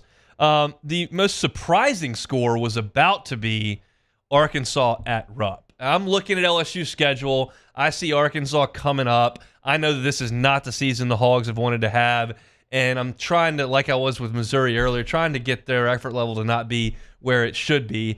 And Saturday did not help me in that way because Arkansas was leading the game over Kentucky in Rupp Arena late. and then Dillingham absolutely took over, and Kentucky goes for 111 points. We thought for a second there, entering the LSU game, that Kentucky may have figured things out defensively. They were so bad on defense for so long, and then you look up and, okay, they hold Ole Miss to 63. Okay, they go to Auburn, hold them to 59. Maybe they found something on defense. Well, LSU scored 75 on them, and then even though they won the game, Bama scored 95. And even though they won the game, Mississippi State scored 89, and they don't usually score 89. And they won the game against Arkansas, but they gave up 102. So their defensive fixes from a few weeks ago, not exactly there, but they've just got so much firepower on offense. If there was one team in the conference you told me that I had to watch for a game, it's probably Kentucky. It might be Bama. Those two are the most aesthetically pleasing. I don't know that it's the most effective. That's probably goes to Tennessee, and Auburn can put you in a vice grip as well on defense at times, and maybe feel a little bit more complete than those two teams. But, man, is it fun to watch Kentucky play some basketball. Speaking of Auburn, they played some defense. They beat Mississippi State 78-63. State falls to 8-8 in SEC play. That's one that if you're an LSU fan, you're looking at, and you're seeing – A&M, Mississippi State, Ole Miss, if those teams don't get in the NCAA tournament, that's really going to hurt LSU's opportunity to host an NIT game. I realize every time I say that there's probably a sizable faction of you that go, why do I care if we're hosting an NIT game? I get it, but that's what we have with LSU basketball right now. I can't talk bracketology with you. LSU's not on the bubble. So if you're the only thing that's relevant to LSU at this point is the NIT, and you're looking for SEC teams to get in the NCAA tournament to open up spots in the NIT, Mississippi State misses an opportunity to go to Auburn and win. Not that I picked them to go to Auburn and win, but they lose that game by 15 points. Nice win by South Carolina. Florida was surging, has been playing really good, gotten to the top 25, but South Carolina beats them by 6. And South Carolina is 12-4 in league play. They are 24-5 overall. The more you look at it, that's just a great win by LSU to go there and get that done, because that's a tough place to play right now. The way that Lamont Paris's teams are playing, they're doing such a good job defensively. But that's a crazy win for LSU to get. And I think South Carolina were they picked to finish either second to last or third to last in the conference at the SC Media Days, and they're just having an unbelievable season. They've been really tough to play at home, and they're going to be a really good team in the tournament, I think. Yeah, we'll see. It's not the way that most teams are playing in college basketball now. They're running up and down, but South Carolina is good. Georgia's just an absolute free fall at this point. Just cannot get off the deck at all. Texas A&M goes to Athens and wins that game by 14 points.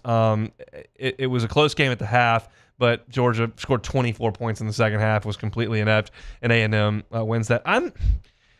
Mike White seems like a good coach. He did a great job at Louisiana Tech. They were really good every year he was there, and they were like the first team left out of the tournament because they couldn't win the conference tournament. And he goes to Florida, and their first team was really good, and then they were never really good again. And then he gets an opportunity, and this will be his last chance at big boy ball, and he's at Georgia, and they're just not good in year two. They're 5-11, and you look at the situation that he inherited in Athens, the situation that Matt McMahon inherited at LSU.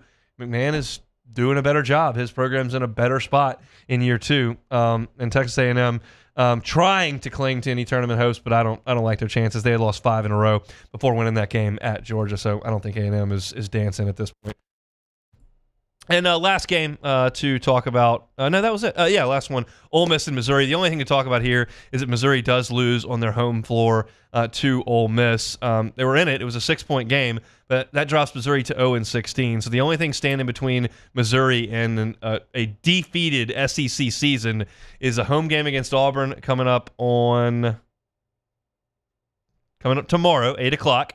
And then they'll come to Baton Rouge, and that's it. So I don't love the odds for the Missouri Tigers to get a win. I think Auburn is significantly better than them. And at this point, why would I suggest that they're going to come to Baton Rouge and get a win? I mean, they went to Fayetteville and got crushed by 15.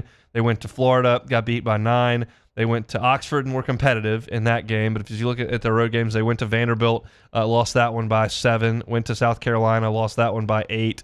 Went to A&M, lost by 9. So they're just bad. And so we'll see if Missouri can pull off an 0-18. I've watched 2 really bad LSU basketball teams win 2 league games. Like, real bad. Johnny's last team and last year, They would win 2. To lose them all is not good. And the only problem is if we believe that they're not going to lose everyone, then I think it's going to have to be LSU because I don't think they're beating Auburn. So here's the question: would that say LSU beats Arkansas to go to 9-8, and they lose to Missouri to go to 9-9? How do you think people will feel about that? Not great. I really, I don't know. If they lose to Arkansas and come back and beat Missouri and go 9-9, how do you think people will feel about that? Probably a little bit better. You just can't lose to a team that has no league wins. It's funny. You can't do it. Yeah, I agree. That's not a game you need to lose. That would be a souring deal. But it's perspective's a hell of a thing. Because if you're looking at this, if you were telling me at Christmas they're going to go 9-9, I would have done a backflip. Yes. And I think most people would. Yeah. But if you lose to Missouri the last game, who hadn't won a game at home on a Saturday night when they're 0-17, I wonder how much shine comes off. Yeah, I think a good bit does. I don't want to have that conversation. I guess we're not. I guess we'll have to do that on Friday before LSU and Missouri play. If you missed earlier, LSU will play Arkansas coming up on Wednesday at 6 o'clock. That'll be the last road game in the league. Then they will come home from Missouri on Saturday. SC tournament the following week up in Nashville. That's where LSU got a 75-61 win over Vanderbilt. If you want to hear my thoughts on that win, it was an hour ago on the show at 1:30. You can catch that on demand.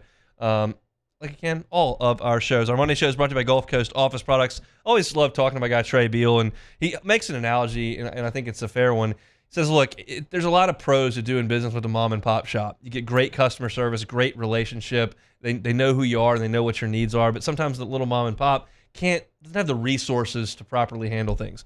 And you can do business with the huge conglomerate where you're just a number on a sheet, and your customer service may not be there even though they've got all the resources in the world.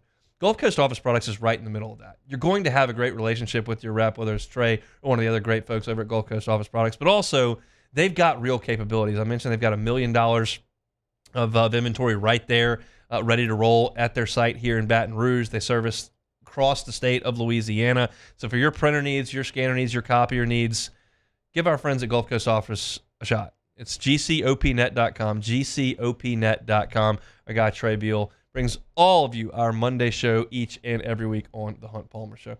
Take a time out, come back with a little bit more LSU baseball. It is The Hunt Palmer Show. You are now listening to The Hunt Palmer Show. ESPN Bet is live in Louisiana, the official sportsbook of ESPN. ESPN Bet's the only place to find daily exclusives and offers with your favorite ESPN personalities and shows. You can sign up today, and new users get $100 in bonus bets for making any sportsbook bet.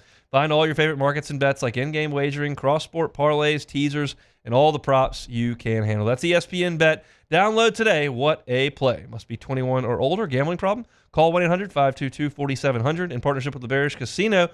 Terms and conditions apply. See app for details. In times of need, get a full list of phone numbers, websites, and other important emergency information on the Demco Stormwatch page at 1045ESPN.com. Gulf Coast Bank and Trust is giving our customers the power to bank anywhere, anytime during this challenging event. And we're right there with you. Our mobile banking app is a smart way to manage your money and time. Gulf Coast Bank and Trust, the bank that cares about you.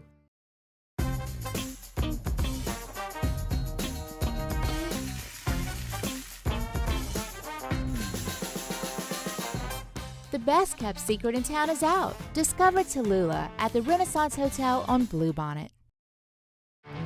There it is, the extra mile, on the border of expected and extraordinary for those willing to go further, like vans customized for work or play, with safety and tech to keep you connected, supported by a 5-star sales, service, and finance team, and backed by the 1-star you know. So go the extra mile. It's never crowded because so few have what it takes to go there. Mercedes-Benz Vans.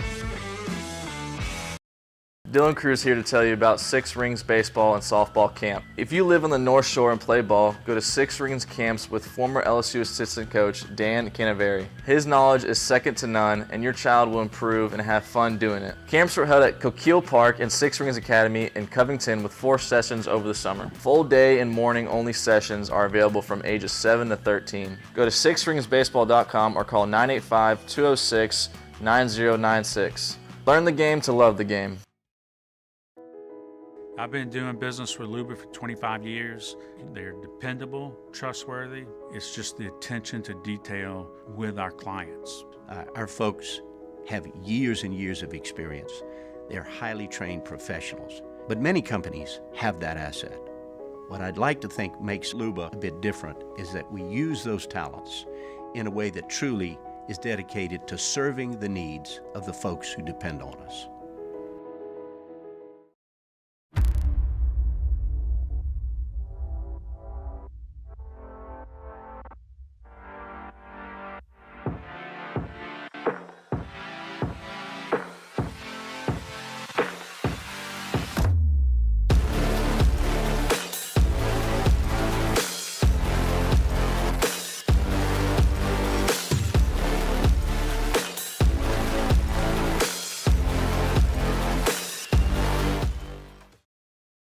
Jerry and Benny Payne began Central Plumbing Company out of their driveway in Tanglewood subdivision.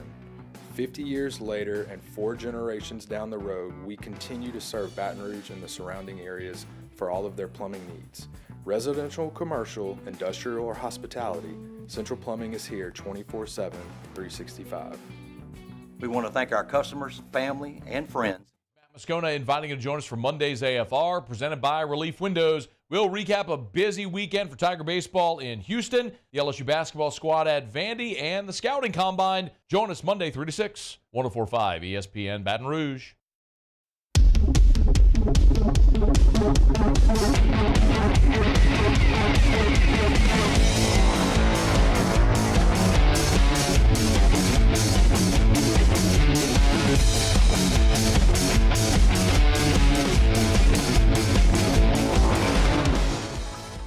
You are now listening to The Hunt Palmer Show. You're listening to The Hunt Palmer Show on 104.5 ESPN Baton Rouge.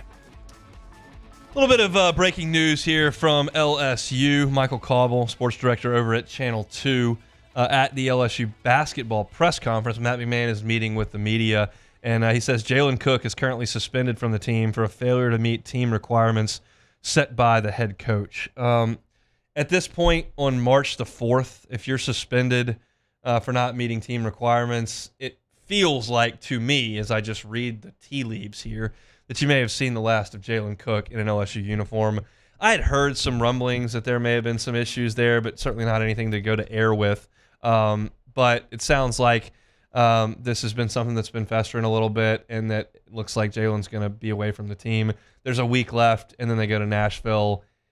Does it feel like there's going to be a reunion there? I don't know. So just kind of a weird situation there with Jalen Cook as he goes with he signs with LSU, comes here for a year. He's in the same class with Eric Gaines, decides to move on to Tulane. Has a really nice run at Tulane, scoring nearly 20 points a game for the Green Wave. Decides to come back and give it a shot in the SEC. Can't, because the NCAA says you can't transfer twice without a waiver. Did not get a waiver approved. In fact, got it denied. Then all of a sudden, you've got all the issues with the temporary restraining order that's filed and it's enforced, so the NCAA cannot enforce those double transfer rules. Cook is deemed eligible. You think he's going to be kind of the guy who makes this thing go a little bit more smoothly. And there were he was really good in the Vanderbilt game. He scored 28 points in that game, and LSU won, but he was kind of up and down. He did not shoot it very well and had some turnover issues, but I do think he allowed Mike Williams to play a little bit off the ball, which helped him. I think he allowed Jordan Wright not to have to handle the ball quite as much, which probably helped him. So I think there was some benefit to Jalen Cook being out there, but they've played just fine without him. They've been pretty good. They beat Kentucky without Jalen Cook. So I have no idea what happened, what the issue is, or how long this suspension is supposed to last, but I just don't feel like there are a lot of guys who get suspended in March and return to action. Yeah, and there's a few more notes here from Glenn West, our guy. He says Damian Collins is taking a medical register this season and should be cleared to return to basketball activities this spring. And also, Matt McMahon does not anticipate Carlos Stewart returning, which isn't that surprising either. But look, we know that we saw Collins get hurt, and so I got that. I haven't heard anything about Carlos Stewart since the A&M game. He played in the conference opener against A&M, and then all of a sudden was just never spoken about again. And I don't know if there was an injury. I don't know if there was some sort of disagreement or some sort of disciplinary issue. I have no idea what's going on, but he's just kind of been MIA. And so you figured that Cook and Collins and Stewart would be in the mix here. I thought that Jalen Cook would be the starting point guard. I thought that Damian Collins would be as good a defender and rim protector as LSU had. I thought that Will Baker was probably a more gifted offensive player, but as far as defense and protecting the rim, kind of thought that Collins may help some with that. I thought Carlos Stewart would be asked to score for this team and handle the ball a little bit because he did a lot of scoring at Santa Clara and he shot it pretty well from three. But you kind of had to move forward without those guys. I did not think in October that Mike Williams was going to be a key piece to this team. It turns out with Jalen Cook suspended, he was starting as the LSU point guard. So it just some interesting paths to this place, and I have a hard time getting real worked up or too interested in what the future of those guys are because you haven't really seen anything from them, and you realize that you're going to have a team that comes in through the transfer portal again. I mean, you're going to lose Will Baker, you're going to lose Jalen Cook, you're going to lose obviously Carlos Stewart, you're going to lose Jordan Wright and Trey Hannibal, who are out of eligibility. I mean, there's 5 spots opening up right there. I don't know what the future holds for Imani Wilkinson if he'd like to return. But that's a guy that could move on. Like you're going to have 6 or 7 spots. You got 2 signees signed. That means you go to the transfer portal for 5 more guys. That's just the nature of this thing. And I hope Jalen Reed and Tyrell Ward stick around. That would be awesome. I hope that Mike Williams sticks around. That would be awesome. Corey Chest as well. He was a 4-star recruit. So yeah, it's just one of those deals that you just never really know what the next team's going to look like. But it sounds like this team is going to move on without Damian Collins, Carlos Stewart, and Jalen Cook for the remainder of its games, whether that's 3, 4, 5 more games. Going to do it without those guys. Doug Thompson is set to join us here. We're probably, you know what? He said they're down to the last pitch. His kid's got a game right now. Why don't we take an early timeout here? Then we'll come back. We'll talk to Doug a little bit, and then we'll do some take it or leave it in an extended last segment. So let's do that. We'll take a timeout. When we come back, we'll chat with Doug Thompson, who was on the call for all of LSU's baseball games over in Houston over the weekend. You're listening to The Hunt Palmer Show. The Hunt Palmer Show. Our listeners fire off their opinions on the jimsfirearms.net hotline at 499-1045. Keep listening for your next chance to shoot us your thoughts with the jimsfirearms.net hotline on 1045 ESPN Baton Rouge. Elevate brand visibility, ignite customer engagement with the power of radio and digital advertising combined. Guarantee Digital Media brings the two together as a trusted media partner in Louisiana for nearly a century. Claim your free digital audit at guaranteemedia.com. Dylan Cruz here to tell you about Six Rings Baseball and Softball Camp. If you live on the North Shore and play ball, go to Six Rings Camps with former LSU assistant coach Dan Canaveri. His knowledge is second to none, and your child will improve and have fun doing it. Camps were held at Coquille Park and Six Rings Academy in Covington with 4 sessions over the summer. Full day and morning only sessions are available from ages 7 to 13. Go to sixringsbaseball.com or call 985-206-9096. Learn the game to love the game. Electricity is all around us, and our families depend on it.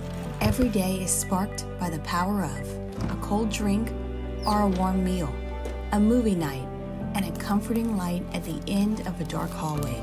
From sunrise to sunset, playtime to bedtime, our team is ready to take care of your electrical needs. Even in the case of an after-hours emergency, the light in your life shines brighter with Mr. Electric. Breck teamed up to reimagine your parks, and you imagined big. With your help, we went to work, creating 12 beautiful community parks across the parish.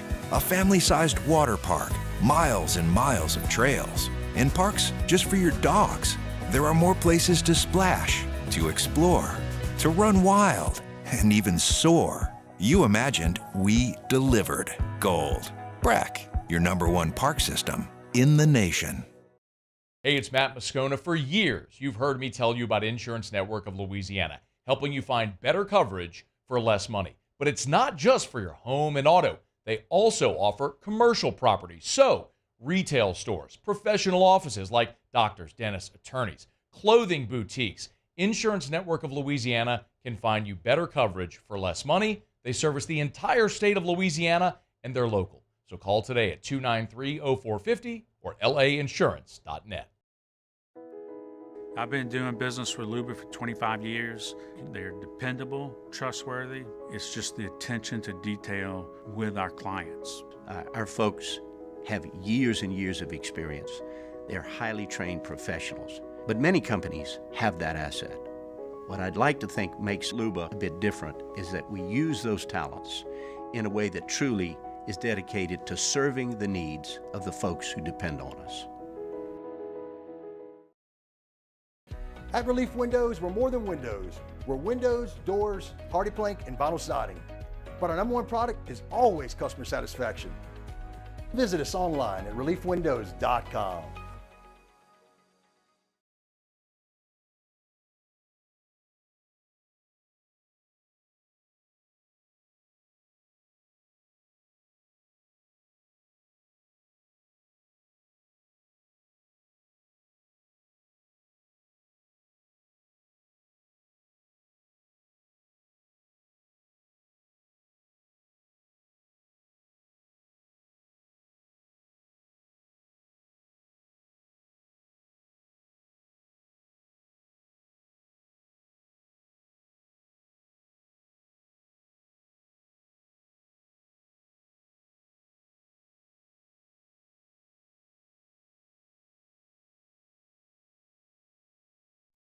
Bench with Jacob Hester and T-Bob Hebert. Mornings from 7 to 10 on 104.5 ESPN Baton Rouge.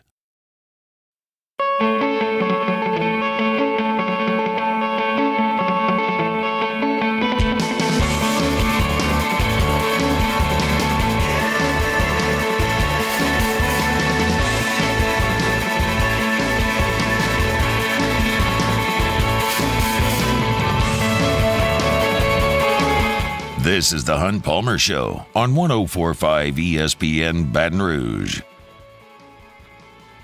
Big week for the Fighting Tigers over in Houston.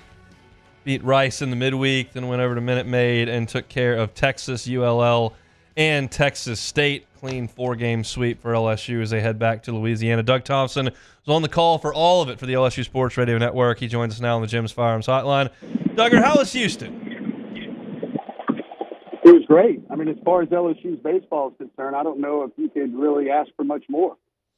I would completely agree. I had trouble nitpicking on just about anything. What stood out the most to you from a positive perspective of the 4 games?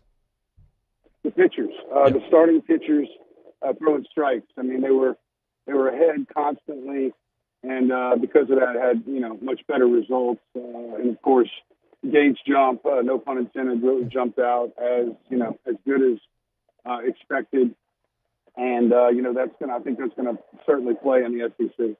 No doubt about it. Now, Luke Holman was an SEC starting pitcher last year, and the numbers were good. I wouldn't say they were great. They've been great through 3 weeks thus far, and Texas is, while they got swept over the weekend, a solid club. What's the future look like for him on Friday nights? Well, I think he fits the model, right? Like the Friday night starter is not necessarily always your best guy, but it is certainly the guy that you know what you're going to get, right? That you're most confident in what to expect, and I think that's what Holman has shown, like his ability to be the same guy all 3 outings. And they say he's unflappable. He really doesn't get rattled too easily. So because of those attributes, I think he's going to do well in that spot. Thatcher Hurd. He was the guy that we thought was going to be at the front of this rotation. He got the ball on Sunday this past weekend. You've seen all of his outings. What have you seen from him through 3 weeks? Improvement. Look, the first outing, I think he caught a lot of negative slack. I mean, the guy retired the first 8 hitters in order, and had a 3-2 walk for the 9th hitter, and then 4 random hits back to back to back. To get 3 hits in a row, I think the odds are like 1 in 27, something crazy like that. 4 is even greater. So freakish things happen sometimes, and I think he'd like to get that one back. But I saw more improvement. I saw better breaking pitches this time out. That fastball it was in the mid-90s. He's in, again, if you ask all the hitters on the team, like who has the best stuff, they're going to tell you, they're going to mention Thatcher Hurd among the first three people that come out of their mouth. I mean, and I think Thatcher Hurd's going to be fine. I don't know if he'll be a Saturday or Sunday guy, but I don't know that it really matters. If all three of them pitch to their capabilities, that's going to be a solid 1-2-3 in the SEC. And then the bullpen, you look, Texas mounted a threat there in the ninth inning, pushed a couple of runs across, and Yoa got a couple strikeouts to finish it. And then you look at Saturday's game, Louisiana Lafayette strikes to get within one, and Justin Lohr finishes it with the strikeout. What do you think about the two newcomers that finished games for LSU over the weekend? Well, they both look ready. I mean, Ulloa, that all of that is nasty slider, a fastball. He's got that kind of closer, makeup about him. Very aggressive, kind of like Gavin Guidry. And then Justin Lohr showed some emotion out there as well, getting the big strikeout after giving up a home run. I mean, that's what you look for, right? Like, giving up home runs, getting roughed up is part of baseball. It's part of being a pitcher. And I've always said if I were ever a scout for a team, I need to see this kid pitch because I need to see him handle adversity and what happens next, because not everybody's able to get themselves untangled from a couple hits and get locked back in and get a big strikeout. But Lohr showed that he can do that. It's a pretty big stage. Huge stage. I thought LSU's offense was on a big stage on Friday against LeBaron Johnson.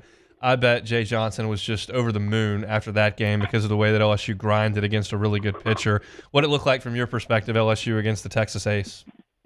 Exactly that. They were going to make him earn every strike. They were going to concede the breaking pitch. They were going to crowd the plate, make him very uncomfortable, work counts late, be pesky with two strikes, keep, extended bats to 8 and 9 at bats. I think, Stephen Milam has been excellent. I mean, there's no question about it. But honestly, in my closed circles, I'm like, well, hold on, let's just see what happens when it gets big, right? When all the arms are big and there's a big stage, and I think that was a good test. Those first two at bats against Johnson. 24,000 people there, one of the better pitchers in the country, one of the better arms at least. And he had two outstanding at-bats where he ended up drawing walks. Now, he ended up getting three times after that, but still good at-bats. And for me, that's where he really jumped out. But, yeah, I mean, again, I don't really know what more you could ask for. I think going into Houston, you're like, man, I wish they would throw more strikes. They were about 1.5 to 1 strikeout to walk, maybe 2 to 1. Heading out to Houston, something around there. And, of course, you'd like to see them be more 2.5, 3 to 1, 3.5 to 1 as a team. And I'm sure they got closer to that number with as many strikes as they threw this weekend. Yeah, I charted the 4 starting pitchers, if you count Anderson from back on Wednesday. And between Anderson, Holman, Jump, and Hurd, 29 strikeouts and 3 walks for that group. That was really, really good work from the starting pitching staff. Offensively, we know that this group had to replace a ton from the national champions. How do you feel through 3 weeks that they've progressed offensively? Like I felt in 1997. It's so similar, the difference, the 96 transition into 97 where, it's not likely any program's going to win a back-to-back or even go to Omaha back-to-back. I guess back in the Bertman days it was a little different, but, there were so many veterans to replace from 1996 to that 1997 team. There were a lot of question marks. Who's going to play short and fill the shoes of Jason Williams? Who's going to play third base and fill the shoes of Nathan Dunn and Chad Cooley in left field? And who's going to fill the Friday night shoes of the All-American Eddie Yarnell, right? Tim Lanier was a 4-year starter behind the plate, a team captain. There was a lot of those Dylan Cruz, Gavin Dugas, Trey Morgan type people that had been there for so many years, and really their veteran lineup is one of the things that pushed them over the top. And going into the next year, a lot of question marks. And the same thing with this year.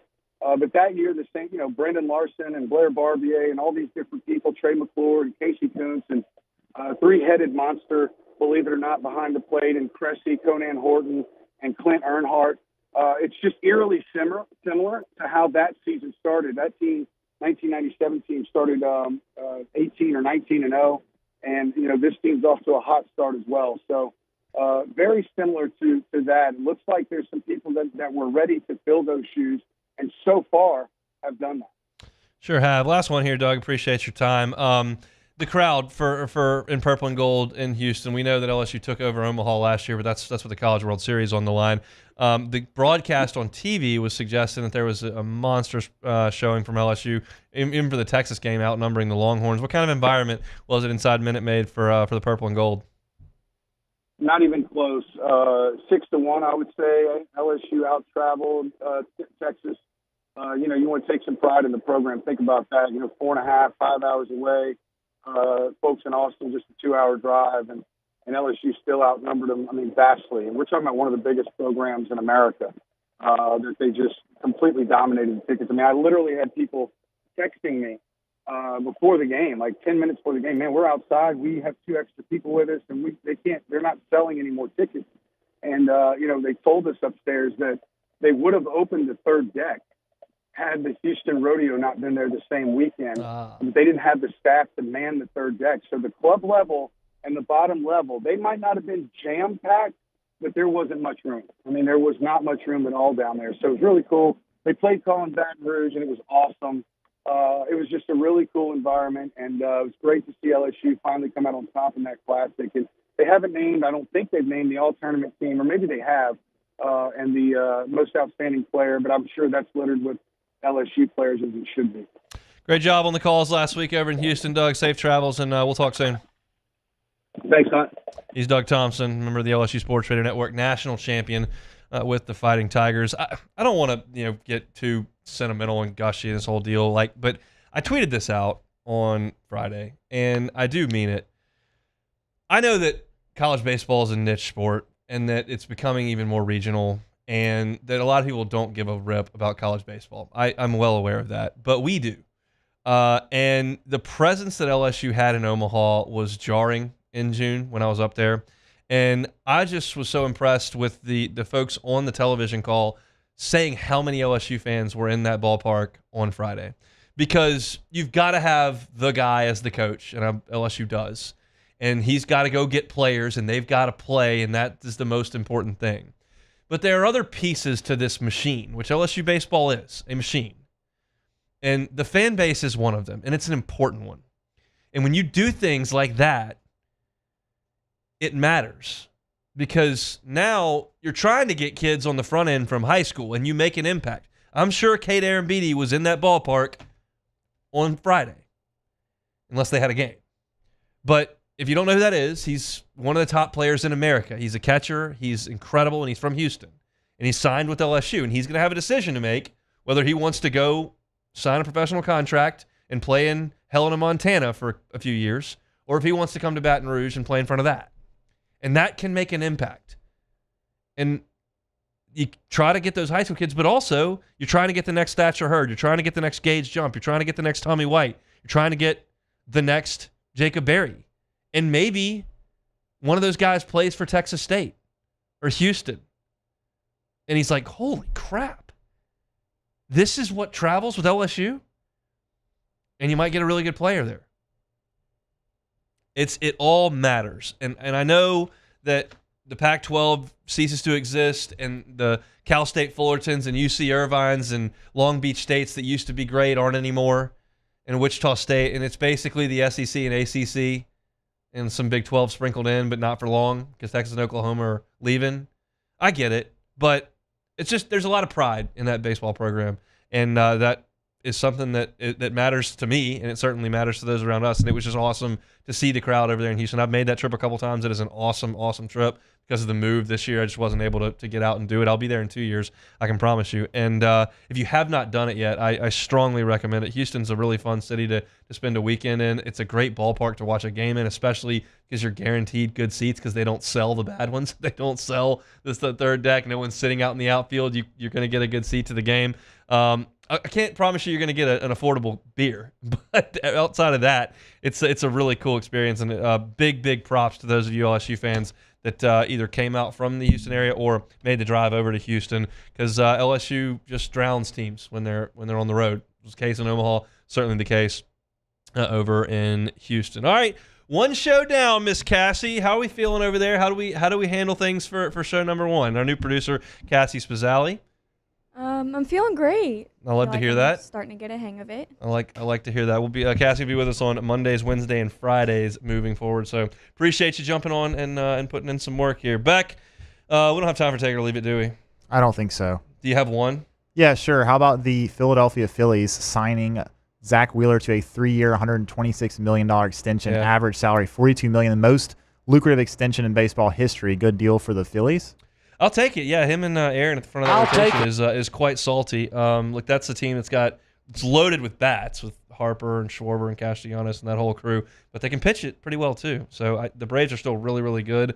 So that's a hard division to win, but I think the Phillies will be just fine. I actually watched a little spring training baseball yesterday. I'd forgotten I had access to that with my MLB package, and so I flipped it on. I watched a little bit of Kyle Hendricks on the mound over the weekend. Shota got his first start. I did not see that. He was a little bit up and down, but not too bad for first starting against MLB talent. Gotcha. All right, Gulf Coast Office Products brings you our Monday shows. Appreciate Trey, Bill, and the gang for that. If you missed any of our show today, you can catch it on demand. 1045ESPN.com's on demand tab. Apple Podcast, Spotify, Google, wherever you find your sound, you can find us, as well as on YouTube. Hunt on LSU for your LSU football. Hunt on Saints for all of your Saints football. We recap the weekend that was in baseball. Recap the win in basketball. Great win for all involved with LSU over the weekend. That's it for us here on this Monday. Matt's going to drive you home on After Further Review. We're back tomorrow. Same time, same place. It is the Hunt Palmer Show.